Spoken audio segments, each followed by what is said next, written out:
வழிகாட்டும் என் தெய்வமே, துணையாக எனில் வாருமே.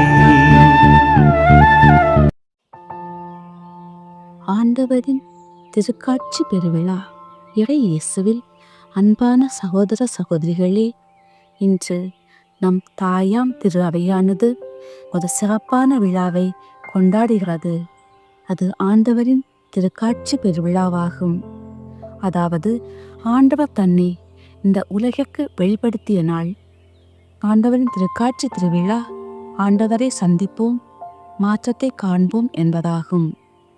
இன்றைய நற்செய்தி மற்றும் இறை வசனங்கள் 3 ஞானிகள் இயேசுவை சந்தித்த போது நிகழ்ந்த 8 செயல்பாடுகளை எடுத்துரைக்கிறது.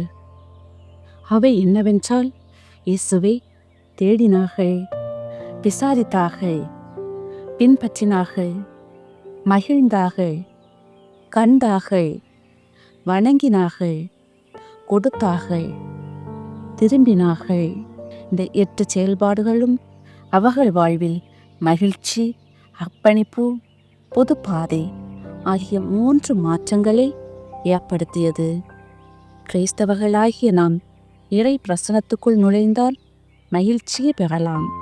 நம் வாழ்வில் இறைவனை சந்திக்கின்ற போது இறை பிரசன்னம் நமக்குள் அர்ப்பண உணர்வை உருவாக்கும்.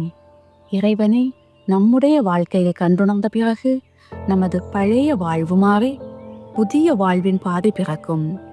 ஆகவே நாம் ஆண்டவரின் திருக்காட்சி பெருவிழாவில் இறைவனை கண்டுணர முயற்சிப்போம். இன்றைய முதல் வாசகம் எசாயா 60 அதிகாரம் 1 முதல் 6 வரை உள்ள இறை வசனங்கள். எருசலேமே எழு, ஒளி வீசு, உன் ஒளி தோன்றியுள்ளது, ஆண்டவரின் மாட்சி உன்மேல் உதித்துள்ளது. இதோ இருள் பூவுலகை மூடும், காரிருள் மக்களினங்களை கவ்வும். ஆண்டவரோ உன்மீது எழுந்தருள்வார், அவரது மாட்சி உன்மீது தோன்றும். பிற இனத்தார் உன் ஒளி நோக்கி வருவர், மன்னர் உன் உதய கதிர் நோக்கி நடை போடுவர்.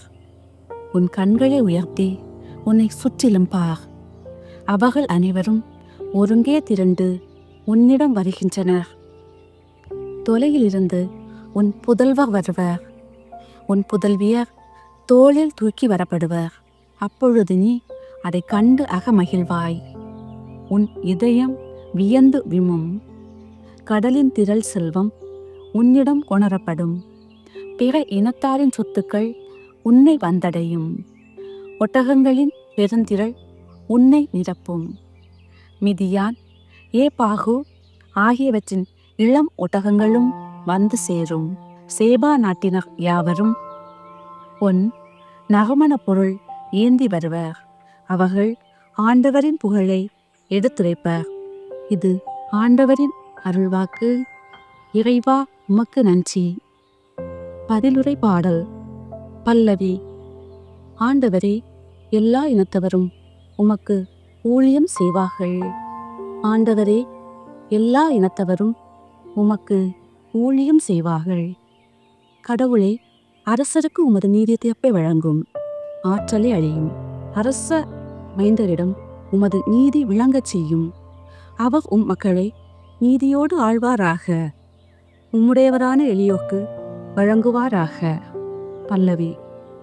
ஆண்டவரே, எல்லா இனத்தவரும் உமக்கு ஊழியம் செய்வார்கள். அவர் காலத்தில் நீதி தழைத்தோங்குவதாக.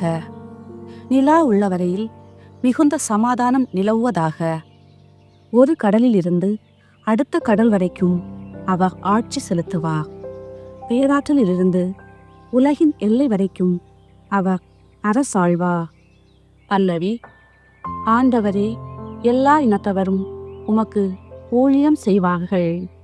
தர்சீசு அரசர்களும் தீவுகளின் அரசர்களும் காணிக்கைகளை கொண்டு வருவார்கள். சேபாவிலும் செபாவிலும் உள்ள அரசர்கள் நன்கொடைகளை கொண்டு வருவார்கள். எல்லா அரசர்களும் அவர் முன் தரை மட்டும் தாழ்ந்து வணங்குவார்கள். எல்லா இனத்தவரும் அவருக்கு ஊழியம் செய்வார்கள். பல்லவி. ஆண்டவரே, எல்லா இனத்தவரும் உமக்கு ஊழியம் செய்வார்கள். தம்மை நோக்கி மன்றாடும் ஏழைகளையும் திக்கற்ற எளியோரையும் அவர் விடுவிப்பார். வறியோர்க்கும் ஏழைகளுக்கும் அவர் இரக்கம் காட்டுவார். ஏழைகளின் உயிரை காப்பாற்றுவார். பல்லவி. ஆண்டவரே, எல்லா இனத்தவரும் உமக்கு ஊழியம் செய்வார்கள். ஆண்டவரே, எல்லா இனத்தவரும் உமக்கு ஊழியம் செய்வார்கள். இன்றைய இரண்டாம் வாசகம் எபேசியர் 3 அதிகாரம் 2 முதல் 3 மற்றும் 5 முதல் 6 வரை உள்ள இறை வசனங்கள். சகோதர சகோதரிகளே, உங்கள் நலனுக்காக கடவுளின் அருளால் எனக்கு அளிக்கப்பட்ட பொறுப்பை பற்றி கேள்விப்பட்டிருப்பீர்கள் என எண்ணுகிறேன். அந்த மறைபொருள் எனக்கு இறை வெளிப்பாட்டின் வழியாகவே தெரியப்படுத்தப்பட்டது.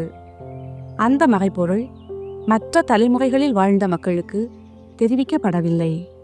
ஆனால் இப்போது தூய ஆவி வழியாக தூய திருத்தூதருக்கும் இறை வாக்கினருக்கும் வெளிப்படுத்தப்பட்டுள்ளது. நற்செய்தியின் வழியாக பிற இனத்தாரும் கிறிஸ்து இயேசுவின் மூலம் உடன் உரிமையாளரும் ஒரே உடலின் உறுப்பினரும் வாக்குறுதியின் உடன் பங்காளிகளும் ஆகியிருக்கிறார்கள் என்பதே அம்மறைபொருள். இது ஆண்டவரின் அருள்வாக்கு. இறைவா, உமக்கு நன்றி. வாழ்த்தொலி. ஆண்டவரின் விண்மீன் எழக் கண்டோம், அவரை வணங்க வந்திருக்கிறோம். நற்செய்தி வாசகம். மத்தேயு 2 அதிகாரம் 1 முதல் 12 வரை உள்ள இறை வசனங்கள். ஏரோது அரசன் காலத்தில் யூதேயாவில் உள்ள பெத்லெகேமில் இயேசு பிறந்தார். அப்போது கிழக்கிலிருந்து ஞானிகள் எருசலேமுக்கு வந்து, யூதர்களின் அரசராக பிறந்திருக்கிறவர் எங்கே? அவரது விண்மீன் எழக் கண்டோம், அவரை வணங்க வந்திருக்கிறோம் என்றார்கள். இதை கேட்டதும் ஏரோது அரசன் கலங்கினான். அவனோடு எருசலேம் முழுவதும் கலங்கிற்று. அவன் எல்லா தலைமை குருக்களையும் மக்களிடையே இருந்த மறைநூல் அறிஞர்களையும் ஒன்று கூட்டி மெஸ்ஸியா எங்கே பிறப்பார் என்று அவர்களிடம் விசாரித்தான். அவர்கள் அவனிடம், யூதேயாவில் உள்ள பெத்லெகேமில் அவர் பிறக்க வேண்டும், ஏனெனில் யூதா நாட்டு பெத்லெகேமே, யூதாவின் ஆட்சி மையங்களில் நீ சிறியதே இல்லை, ஏனெனில் என் மக்களாகிய இஸ்ரேலை ஆயிரென ஆள்பவர் ஒருவர் உன்னிலிருந்தே தோன்றுவார் என்று இறைவாக்கினர் எழுதியுள்ளார் என்றார்கள். பின்பு ஏரோது யாருக்கும் தெரியாமல் ஞானிகளை அழைத்து கொண்டு போய் விண்மீன் தோன்றிய காலத்தை பற்றி விசாரித்து உறுதி செய்து கொண்டான். மேலும் அவர்களிடம், நீங்கள் சென்று குழந்தையை குறித்து திட்டவட்டமாய் கேட்டு எனக்கு அறிவியுங்கள், அப்பொழுது நானும் சென்று அக்குழந்தையை வணங்குவேன் என்று கூறி அவர்களை பெத்லெகேமுக்கு அனுப்பி வைத்தான். அரசன் சொன்னதை கேட்டு அவர்கள் புறப்பட்டு போனார்கள். இதோ, முன்பு எழுந்த விண்மீன் தோன்றி குழந்தை இருந்த இடத்திற்கு மேல் வந்து நிற்கும் வரை அவர்களுக்கு முன்னே சென்று கொண்டிருந்தது. அங்கே நின்ற விண்மீனை கண்டதும் அவர்கள் மட்டில்லா பெருமகிழ்ச்சி அடைந்தார்கள். வீட்டுக்குள் அவர்கள் போய் குழந்தையை அதன் தாய் மரியா வைத்திருப்பதை கண்டார்கள். நெடுஞ்சான் கிடையாய் விழுந்து குழந்தையை வணங்கினார்கள். தங்கள் பேழைகளை திறந்து பொன்னும் சாம்பிராணியும் வெள்ளை போலமும் காணிக்கையாக கொடுத்தார்கள். ஏரோதிடம் திரும்பி போக வேண்டாம் என்று கனவில் அவர்கள் எச்சரிக்கப்பட்டதால் வேறு வழியாக தங்கள் நாடு திரும்பினார்கள். இது கிறிஸ்துவின் அச்செய்தி. கிறிஸ்துவே, உமக்கு புகழ்.